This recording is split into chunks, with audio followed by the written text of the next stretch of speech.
সবাইকে নমস্কার। যতন আখলুমখা। আমার প্রিয় ত্রিপুরাবাসী, গোটা দেশ আজ এক কঠিন পরিস্থিতির মধ্য দিয়ে করোনা যে প্রাদুর্ভাব তা মোকাবেলা করছে। রাজ্যের পজিটিভিটি রেট মার্চে ছিল 0.51, এপ্রিলে তা ছিল পজিটিভিটি রেট 2.68 और 24 মে পর্যন্ত সেটা দাঁড়িয়েছে 6.96। তার মানে প্রায় 7% কাছে ওভারঅল ত্রিপুরার পজিটিভিটি রেট। বন্ধুরা, তাই সরকার এই সংক্রমণকে প্রতিরোধ করার জন্য করোনা কারফিউ সহ বিভিন্ন বিধিনিষেধ লাগু করেছে পুরো রাজ্যের বিভিন্ন প্রান্তে। ও তার মধ্যে যে আরবান এরিয়া রয়েছে, বিভিন্ন লোকাল বডিজগুলি, আর তার সঙ্গে সঙ্গে গ্রামীণ ক্ষেত্র, সেটাকেও এই কারফিউর আওতায় আনা হয়েছে।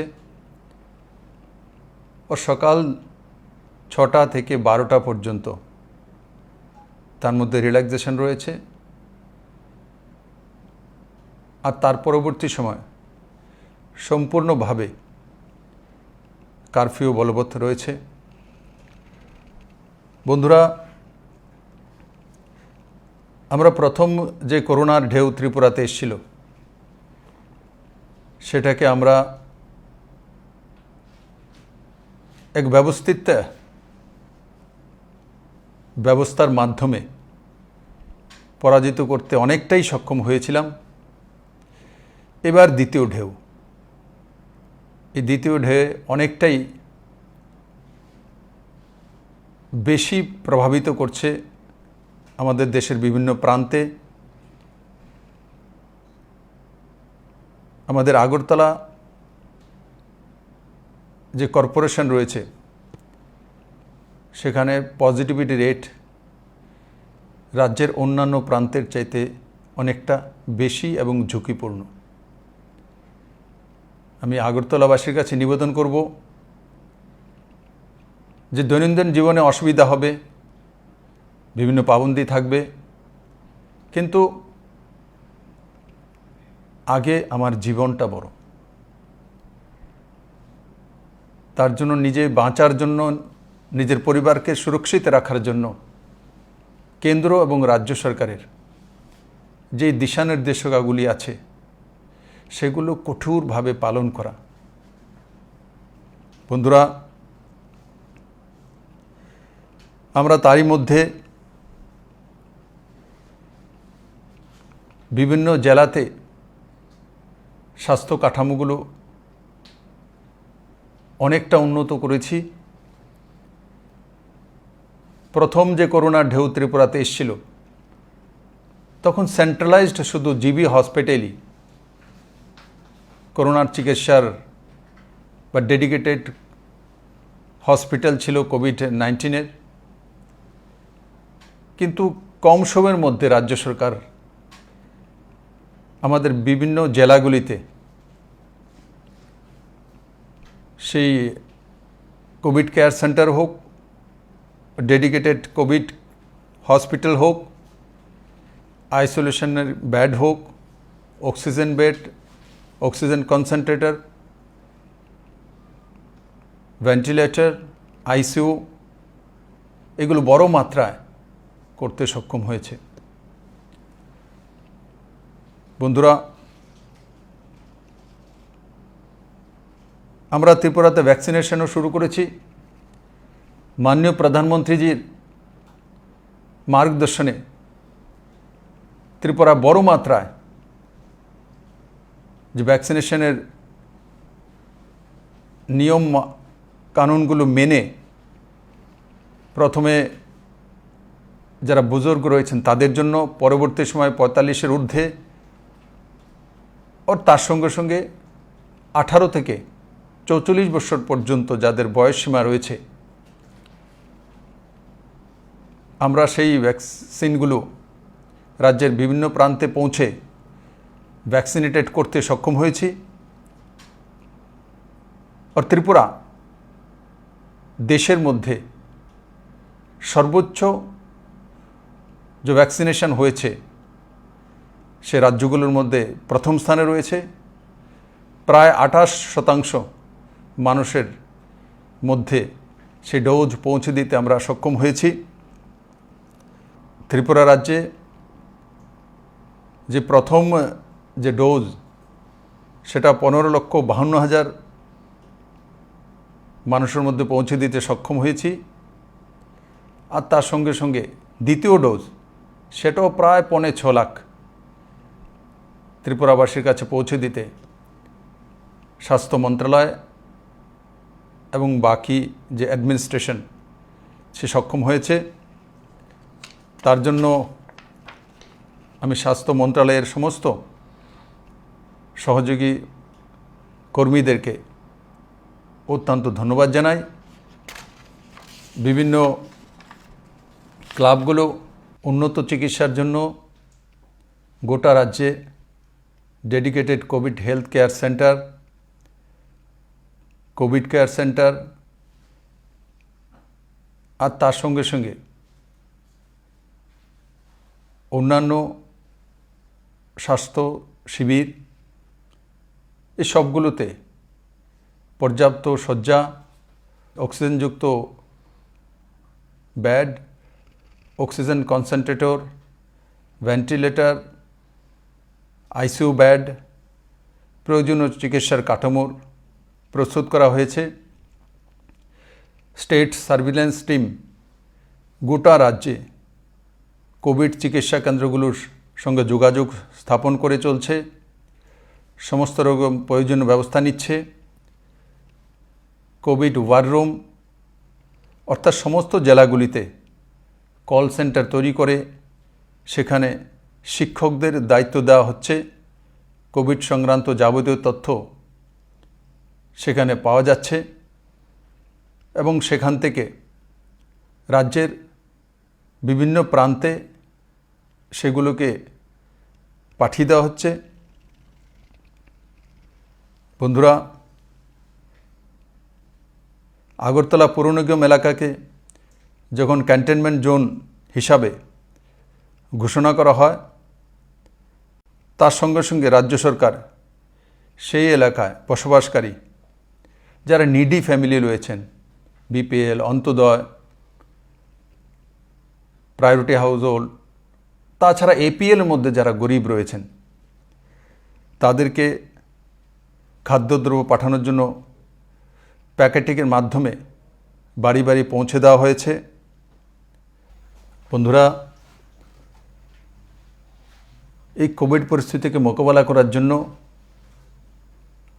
আমাদের দৈনন্দিন যে জীবন সেটাকে রক্ষা করার জন্য ত্রিপুরা সরকারের সীমিত বাজেটের মধ্যে আমরা 7 লাখের উপরে পরিবারকে চিহ্নিত করেছি।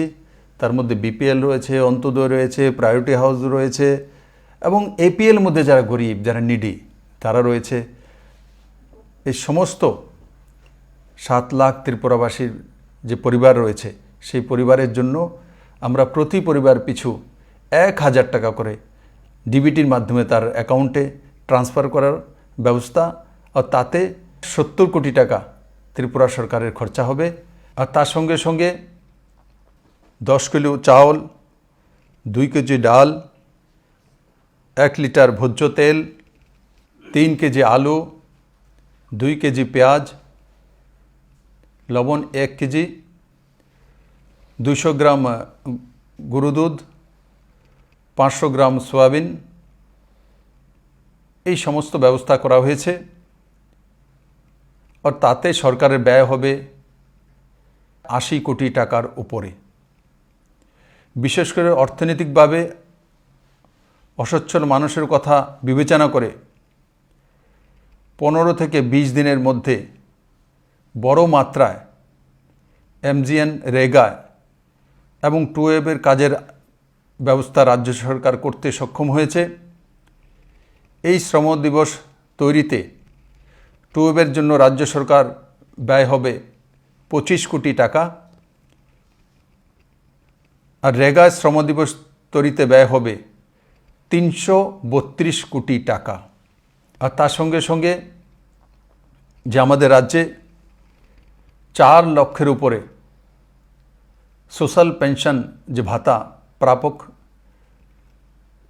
রয়েছেন, তাদের 2 মাসের ভাতা মানে 2000 টাকা একযোগে তাদের অ্যাকাউন্টে পৌঁছে দেওয়ার সরকার নির্ণয় নিয়েছে।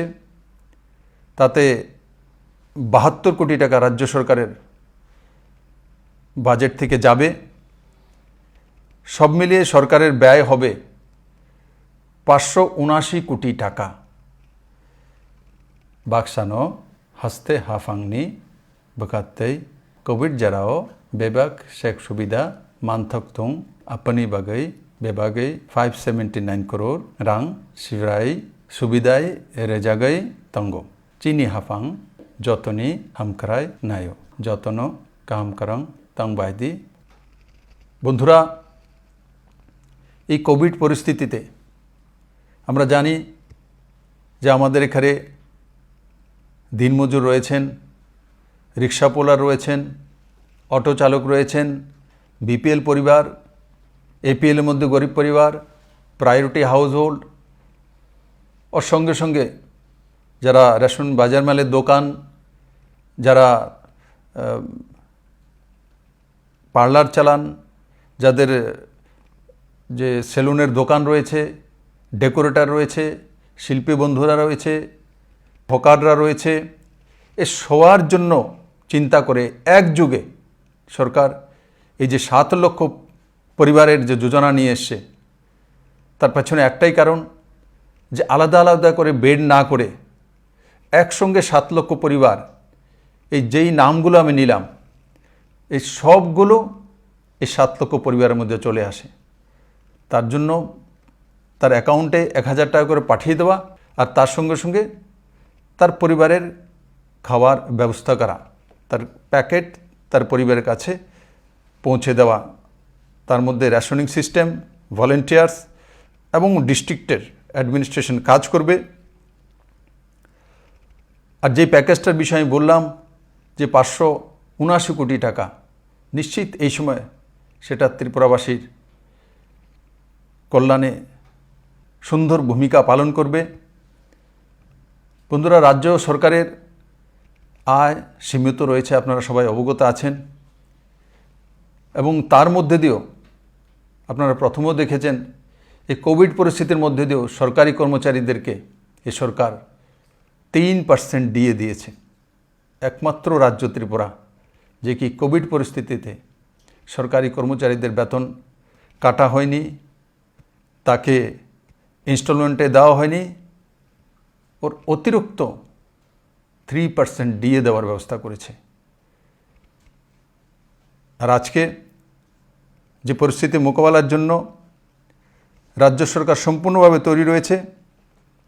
গত বছর আমাদের কাছে ডেডিকেটেড কোভিড হাসপাতাল ছিল মাত্র 1টি, ও তার মধ্যে যে বেড ছিল তার সংখ্যা ছিল 100টি। কিন্তু কম সময়ের মধ্যে আপনাদের সবার আশীর্বাদে, হেলথ কর্মীদের সহায়তায়, অ্যাডমিনিস্ট্রেশনকে সঙ্গে নিয়ে, কেন্দ্র সরকারের সহায়তায় আমরা এবার ত্রিপুরাতে 2টি ডেডিকেটেড কোভিড হসপিটাল রয়েছে, আর তার মধ্যে বেড সংখ্যা রয়েছে 341টি। 100 বেডের আরও একটি প্রস্তুতি চলছে। গোটা রাজ্যে 7টি ডেডিকেটেড কোভিড হেলথ সেন্টার রয়েছে। সবগুলো মিলিয়ে মোট বেড সংখ্যা 543টি, মোট কোভিড কেয়ার সেন্টার 19টি, মোট বেড সংখ্যা 2156টি, और টোটাল যদি এই সবগুলো অক্সিজেন বেড, অক্সিজেন কনসেন্ট্রেটের বেড, তারপর ডেডিকেটেড যে হসপিটাল রয়েছে, এই সবগুলো নিয়ে যদি ধরি তো আজকের দিনে পুরো ত্রিপুরা রাজ্যে ৩,২০০ কাছাকাছি বেড রয়েছে এবং আরও ৩০০ বেডের ব্যবস্থা রাজ্য সরকার করতে চলছে। এই কোভিড পরিস্থিতিতে সবচাইতে প্রয়োজনীয় যেটা হচ্ছে সেটা হচ্ছে অক্সিজেন। এই কোভিডে যখন আক্রান্ত হই আমাদের মূল যে প্রবলেম হয় সেটা অক্সিজেনের। যখন 90-র নিচে মাত্রা চলে যায় তখন তৎক্ষণাৎ আমাদেরকে হসপিটালে অ্যাডমিট হতে হয়, বড় মাত্রায় অক্সিজেনের প্রয়োজন হয়। একসময় আমাদের রাজ্যে তার পর্যাপ্ত কোনো ব্যবস্থা ছিল না, কিন্তু আজকের দিনে আমরা যেই পরিস্থিতিকে মোকাবেলা করছি আর যতটা কোভিড পেশেন্ট রয়েছে এই সবগুলোকে মোকাবেলা করার মতো রাজ্য সরকারের কাছে অক্সিজেনের পর্যাপ্ত ব্যবস্থা রয়েছে। আর রাজ্য সরকার কেন্দ্র সরকারের সহায়তায় আমাদের 8টি জেলাতে 8টি নতুন অক্সিজেন প্লান্ট তৈরি করতে চলছে, তার কাজ চলছে। তার সঙ্গে সঙ্গে আমি অত্যন্ত খুশির সঙ্গে বলবো যে উত্তর পূর্বাঞ্চলের মধ্যে সবচাইতে বড় অক্সিজেন প্লান্ট, যেটার প্রতি মিনিটে 1050 LPM এর অক্সিজেন প্লান্ট, সেটা আমাদের আগরতলাতে আইজিএমে নির্মাণাধীন। এটা উত্তর পূর্বাঞ্চলের সবচাইতে বড় অক্সিজেন প্লান্ট। আর তার সঙ্গে সঙ্গে আমাদের টিএমসি হসপিটালে 60টি বেডের জন্য অক্সিজেন প্লান্টের ব্যবস্থা, তার কাজ চলছে। জিবি হসপিটালে অক্সিজেন প্লান্টের কাজ চলছে, সেটাও প্রায় 900 LPM এর চাইতে বেশি অক্সিজেন সরবরাহ করতে পারবে প্রতি মিনিটে। আর তার সঙ্গে সঙ্গে দুজংনগরে প্রাইভেট আরও 3টি অক্সিজেন প্লান্ট রয়েছে এবং আসাম থেকে যে লিকুইড নিয়ে আসা তারও একটা সুবন্দোবস্ত করা হয়েছে। আসাম সরকার ত্রিপুরার জন্য স্পেশালি একটি কন্টেনারের ব্যবস্থা করে রেখেছেন এবং এখানে আমাদের যে অক্সিজেন প্লান্টগুলো রয়েছে বা যেগুলো তৈরি হচ্ছে সেগুলো প্রাকৃতিক হাওয়া থেকেও অক্সিজেন কালেক্ট করে সেগুলো সরবরাহ করার যে ক্যাপাসিটি এবং সেই টেকনোলজি সেগুলো দিয়েই তৈরি করা হচ্ছে। বন্ধুরা, এটা ত্রিপুরার জন্য এটা অত্যন্ত সুখবর যে আমাদের মূল যে বিষয় যে অক্সিজেন, সেটা আমরা অনেকাংশে পর্যাপ্ত করতে সক্ষম হয়েছি। তাছাড়া আরও 18টি অক্সিজেন প্লান্ট তৈরি করার জন্য NHM-এর মাধ্যমে ভারত সরকারের কাছে ত্রিপুরা সরকারের তরফ থেকে প্রস্তাব আমরা পাঠিয়ে দিয়েছি। আমরা আশা করি খুব কম সময়ের মধ্যে ভারত সরকার সেই 18টি অক্সিজেনের প্লান্টের অনুমোদন দিতে সক্ষম হবে। আং সুকাংনি সিমিনো এডিসি আমসায়ো বেবাগ সেব সুবিধা গেনাং কাইসা শাখামনো সং জানানি মুচুংমানি তাবুক ও ইমাং কুপুলং আং সিনাইখা এডিসি হাফাং কাইসা কয়েক বেলাইতেই 28 crore রাং সানজাকমানি চিনি হাফাং খা ফিউগৈ লোকো হামকরেং মি বাগাই 30 crore রাং ইয়াফারনানি কক চাপখা হাইখে চিনি তিপ্রাসা তাকক বুকুক সং হামারি মান বাই বাই। আমাদের এডিসি অঞ্চলের যে খুমুলুং রয়েছে আমাদের হেডকোয়ার্টার, সেখানের যে হসপিটাল রয়েছে সেটাকে মেনটেনেন্সের জন্য এবং ইনফ্রাস্ট্রাকচারাল ডেভেলপমেন্ট করার জন্য এডিসি থেকে একটা প্রস্তাব আমরা এনেছি। সেই প্রস্তাবে 28 কোটি টাকা তার উন্নয়নের জন্য আমাদের কাছে প্রস্তাব পাঠানো হয়েছে।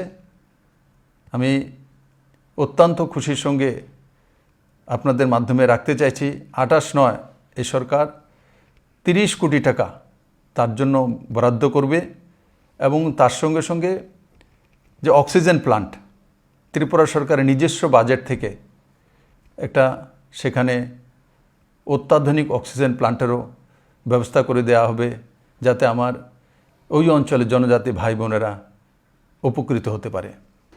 বন্ধুরা, আমি কিছু ডেটা আপনাদের সামনে তুলে ধরতে চাইছি যে কোভিডের প্রথম ঢেউয়ে ত্রিপুরার হেলথ ডিপার্টমেন্টে কি ব্যবস্থা ছিল, আর আজকের দিন মে আপনাদের কাছে বা ত্রিপুরা সরকারের কাছে তার কি পরিবর্তন হয়েছে আর কতটা রয়েছে। বন্ধুরা, আমাদের প্রথম ঢেউতে আমাদের কাছে কোভিড আইসোলেশন বেড গত বছর ছিল 100টি, এবার সেই সংখ্যাটি 1965টি। অক্সিজেন সাপোর্ট বেড ছিল 40টি, এখন 1048টি। আইসিইউ বেড ছিল 12টি, এবার তা হয়েছে 80টি। ভেন্টিলেটর মাত্র 1টি ছিল, এবার আমাদের কাছে ভেন্টিলেটর রয়েছে 126টি। ভারত সরকারের সম্প্রতি আরও 30টি ভেন্টিলেটর সরবরাহ করছে।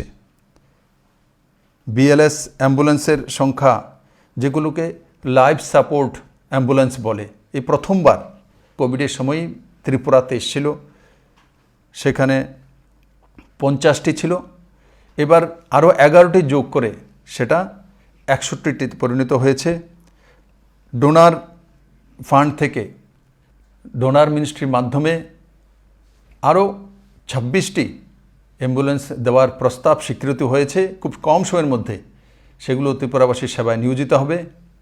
টাইপ ডি সিলিন্ডার গত বছর আমাদের কাছে ছিল 646টি, এবার আমাদের কাছে রয়েছে 1650টি।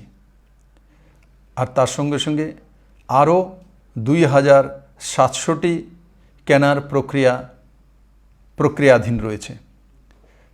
150টি ভারত সরকার থেকে পাওয়া গেছে। টাইপ বি সিলিন্ডার আমাদের কাছে গত বছর ছিল 1054টি, এবার তা বেড়ে হয়েছে 1654টি। অক্সিজেন কনসেন্ট্রেটর আমাদের কাছে গত বছর অতি সামান্য ছিল, এবার রাজ্য সরকারের কাছে 1250টি অক্সিজেন কনসেন্ট্রেটর রয়েছে। আরও 1000 সাপ্লাই করার জন্য ভারত সরকারের কাছে প্রক্রিয়াধীন রয়েছে। তাছাড়া পিপিই কিট, মাস্ক, স্যানিটাইজার এবং অন্যান্য প্রয়োজনীয় যে সামগ্রী বড় মাত্রায় ত্রিপুরা সরকারের কাছে বিভিন্ন হাসপাতাল, প্রাথমিক স্বাস্থ্যকেন্দ্র এবং এনএচএমের কাছে রয়েছে। গত বছর পালস অক্সিমিটার আমাদের কাছে ছিল অতি সামান্য, এবার সেটা 7000-এর কাছাকাছি আমাদের কাছে রয়েছে এবং এনএচএমের মাধ্যমে আরও 1700 প্রকিউরমেন্টের প্রক্রিয়া চলছে। কোভিড পরীক্ষা করার জন্য যে আরটিপিসিআর মেশিন, সেটা মাত্র 3টি ছিল ত্রিপুরাতে জিবি হসপিটালে, এবার সে সংখ্যাটা 8টি হয়েছে। আর তার সঙ্গে সঙ্গে র্যাপিড অ্যান্টিজেন টেস্ট, তার যে মাত্রা 4,50,000 আমাদের কাছে মজুত রয়েছে। আর ভারত সরকার থেকে আরও 1.5 লাখ আনার যে প্রসেস রয়েছে। রেমডেসিভির যে ইঞ্জেকশন আর অন্যান্য যে প্রয়োজনীয় ঔষধপত্রাদি, সেগুলো ত্রিপুরা সরকারের কাছে পর্যাপ্ত রয়েছে। আমি আপনাদের কাছে নিবেদন করব, আমি আপনাদের আশীর্বাদ চাইব, আপনাদের সহযোগিতা চাইব, যে আমরা সবাই মিলে এই করোনাকে নিশ্চিত পরাজিত করব। আমি জানি সরকার সমস্ত সুবিধা আপনাদেরকে এ সময় দিতে সক্ষম নয়, কারণ কি এটা প্যান্ডেমিক, সেটা ক্রাইসিস, স্বাভাবিকভাবে আমাদের যে দৈনন্দিন জীবনশৈলী তার মধ্যে তার প্রভাব থাকবে। আমরা এই কম সময়ের মধ্যে যে ত্রিপুরা সরকারে আসার পর বিভিন্ন যে গভর্নমেন্ট জব এবং বিভিন্ন ডেভেলপমেন্টের কাজগুলি শুরু করেছি, সেই স্মল স্কেল ইন্ডাস্ট্রি হোক, তার সঙ্গে সঙ্গে স্কিল ডেভেলপমেন্টের মাধ্যমে হোক, জব ক্রিয়েটারে হোক, গভর্নমেন্ট জব হোক, পুলিশের জন্য রিক্রুটমেন্ট প্রসেস হোক, টিপিএসসির এক্সাম হোক, এই সবগুলো আমরা প্রক্রিয়াধীন রেখেছি। এই কোভিডের মোকাবেলা করে খুব কম সময়ের মধ্যে আমি আমার রাজ্যের নজওয়ান ছেলে মেয়েদেরকে বিশ্বাসের সঙ্গে আপনাদের সামনে বিষয়টা রাখতে চাইছি যে আপনাদের অধিকার, আপনাদের যেটা জীবনশৈলীর জন্য প্রয়োজনীয়, সেটা কোভিড কোনো মতে আটকাতে পারবে না। যেই প্রসেসগুলো আমরা শুরু করেছি, আমরা এই খুব কম সময়ের মধ্যে কোভিডকে পরাজিত করতে আপনাদেরকে নিয়ে সক্ষম হব। আর তারপর আমাদের যে ভবিষ্যৎ জীবনের যে পরিকল্পনা যে ত্রিপুরা সরকার করে রেখেছে, সে সরকারি জব হোক আর ইন্ডাস্ট্রিয়াল ডেভেলপমেন্টের মাধ্যমে হোক, স্পেশাল ইকোনমিক জোনের মাধ্যমে হোক, মডেল ত্রিপুরার যে কল্পনা আমাদের রয়েছে সেটা আমরা ভিত্তি স্থাপন করেছি। কিন্তু কোভিড কোনো মতে আমাদেরকে আটকাতে পারবে না, এটা সাময়িক মাত্র। আমার পূর্ণ বিশ্বাস আমার নজওয়ান ছেলেমেয়েরা, আমার গার্জিয়ানেরা, আমাদের ত্রিপুরা রাজ্যের যারা বুজুর্গ রয়েছেন, যারা পেনশনার্স রয়েছেন, তাদের একটা অভিজ্ঞতা রয়েছে, 20 বছরের 30 বছরের চাকরির অভিজ্ঞতা রয়েছে। সেই অভিজ্ঞতাকে গ্রামে গঞ্জে শহরের মধ্যে কাজে লাগিয়ে এই সমাজ ব্যবস্থাকে আপনাদের আশীর্বাদ দেওয়ার জন্য আমি আপনাদেরকে অনুরোধ করব। আর সঙ্গে সঙ্গে বলবো যে কোনো মতেই ঘাবড়ানো নয়, মানসিক শক্তি হচ্ছে সবচেয়ে বড় শক্তি। আর আমাদের কাছে যে হেলথ ব্যবস্থা রয়েছে, আমাদের প্রিয় প্রধানমন্ত্রী নরেন্দ্র ভাই মোদী রয়েছেন, আর আমাদের ভলেন্টিয়াররা রয়েছে, বিভিন্ন ক্লাবগুলো রয়েছে, আমাদের গ্রামের যে বুজুর্গ বড়জনেরা রয়েছেন, আমাদের জনজাতি সমাজের চৌধুরীরা রয়েছেন, সমাজপতিরা রয়েছেন, আমার বিভিন্ন সরকারি কর্মচারীরা রয়েছেন, সাংবাদিক বন্ধুরা রয়েছেন। এবার আমি লক্ষ্য করেছি বড় মাত্রায় আমাদের সাংবাদিক বন্ধুরা বিভিন্ন জায়গাতে নিজেরা কোভিড মোকাবেলায় অগ্রণী ভূমিকা পালন করেছেন। আমার সম্পূর্ণ বিশ্বাস আপনাদের সকলকে নিয়ে যে স্বপ্নটা আমরা দেখেছি, নতুন ত্রিপুরা গড়ার, শক্তিশালী ত্রিপুরা গড়ার, কোনো ভয় নেই। ত্রিপুরা সেই দিশাতে যাবে। আর ভিশন ডকুমেন্টসে যা যা বলেছি বন্ধুরা, সেগুলো আপনাদের সামনে নিশ্চিত আসবে।